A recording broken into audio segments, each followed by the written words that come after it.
So guys, make sure to stay until the end, because if you make one common mistake you may end up spending thousands of dollars on parts diagnostics that you may need. Make sure to stay until the end, we will explain what it is.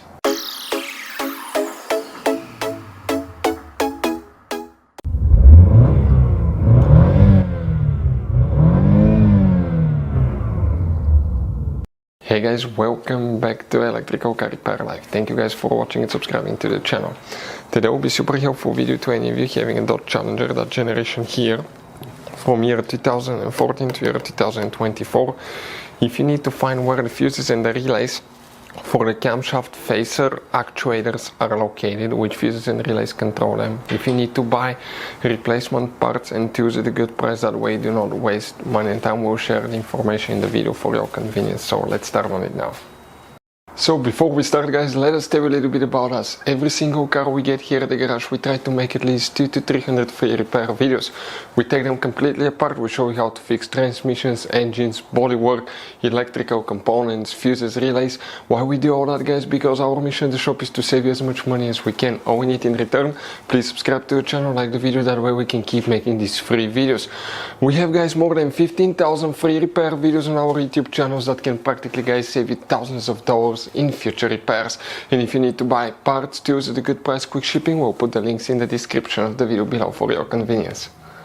So where are guys the fuses for the camshaft phaser actuators? Which relays fuses control them? We will demonstrate on this Dodge Challenger here. By the way guys, we're working two fuse boxes, and the first one that we need to open the hood. When you do that, when you face your Dodge Challenger, on the left side here of the engine, you may have a V6 or V8, it doesn't really matter. You're going to end up having, okay, that fuse box. These tabs, we need to push them together and remove the cover. After that, okay, you will find a fuse box with a layout like this one here. Before we continue, let's explain quickly why it's always a good idea to test fuses and relays.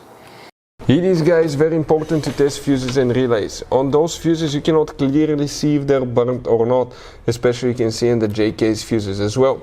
And if you guys assume, okay, let's say you remove a fuse, you look at it and you assume guys that it's actually a good fuse, but it's actually a bad fuse, sometimes you cannot clearly see that. What can easily happen guys at that point, you can put the bad fuse in and you start replacing parts and tools that you don't need to, so you lose your time, you lose your money to fix a problem that doesn't exist, when all we had to do is test the fuse and replace it. We'll put a link to a special video that will teach you how to test fuses, how to check relays very easily as well guys. So check it out, it will be in the description of the video below. Here what we need to check, multiple fuses and relays, due to the fact that there is limited information exactly which one is for the camshaft phaser actuators, but those are known as engine management fuses and relays. Most likely one of the functions of one of the fuses will be for the camshaft actuators, the camshaft phaser. First you need to check fuse 31, 34, 35 and 37. These four fuses. Then check relay 63. Next, open the trunk. When you open the trunk, leave the carpet liner up. Underneath you have the spare tire, and on the right side you have a car battery. Right behind it is a fuse box. This is a closer look of that same fuse box. Open the cover by pressing the tabs together, and you're going to find a fuse box with a layout like this one. Here you need to check relay 29, and also some models may have relay 14 right here that you will need to check as well on your Dodge Challenger.